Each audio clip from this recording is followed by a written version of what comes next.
আসসালামু আলাইকুম সবাইকে। আজকে হচ্ছে খোল বালিশের কাভার কাটিং শেখাবো। আজকে আপনাদের সাথে শেয়ার করব। তো খোল বালিশের কাটিং করতে আমার যা যা লাগবে, একটা ফিতা লাগবে, একটা চক লাগবে আর খাঁচি লাগবে। এখন আমি এটা হচ্ছে আমার বেডশিটের থেকে আমি বের করছি আর কি এই কাপড়টা। তা আগের যে খোল বালিশটা ছিল আমি ওই খোল বালিশের মাপ দিয়েই কিন্তু আপনাদের সাথে শেয়ার করব যে কিভাবে আপনারা কাটিং করবেন। এই ভিডিওটা অবশ্যই নতুনদের জন্য খুব উপকারী হবে, নতুনরা অবশ্যই খেয়াল করবেন। আমি কি বলতেছি এটা চাইতো ভিডিওটা একটু মনোযোগ দিয়ে লক্ষ্য করেন, তাহলে অবশ্যই হয়তো আপনারাও পারবেন।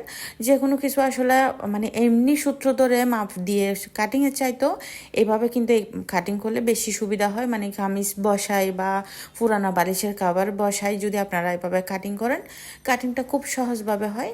এই যে দেখেন আমি যতটুকু আছে আর কি আমার আগের খোল বালিশটা তার চাইতে 1 ইঞ্চি মতো আমি বড় নিয়েছি, এর চাইতে বেশি নিয়ে নেই কারণ সেলাইয়ের জন্য লাগবে।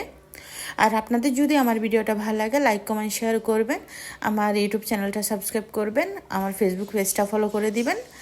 এই যে আমি আস্তে আস্তে করে কাটিং করে নিচ্ছি। এই যে দেখেন, এই যে আমার কাটিং করা হয়ে গেছে। তো এই যে এখানে হচ্ছে যে আমি একটা হচ্ছে এই কোলবালিশের যে নিচে যে অংশটা আর কি ওখানে গোলের মতো করে যে কাপড়টা লাগে, এই কাপড়টা হচ্ছে আমি এখান থেকে বের করব।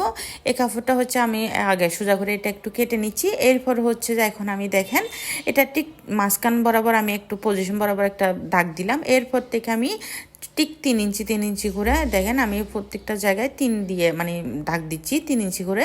তো এভাবে দাগ দিলে হয়তো বা গোলটা সোজা হয়, মানে আপনাদের কোলবালিশের মেন পয়েন্ট আর কি সুন্দর হবে, এটা গোল হবে, এটা কোনো রকম বাঁকাতারা হবে না। এই কাপড়টার উপরও নির্ভর করে মানে কোলবালিশটা কেমন হবে। এই যে আমি গোল করে কেটে নিচ্ছি, এখানে আমি 2টা কাপড়েই কাটতেছি একসাথে। এই যে দেখেন খুব সুন্দর করে আমি গোল করে কেটে নিলাম। আর আপনাদের যদি আমার ভিডিওটা ভালো লাগে অবশ্যই লাইক কমেন্ট শেয়ার করে দিবেন।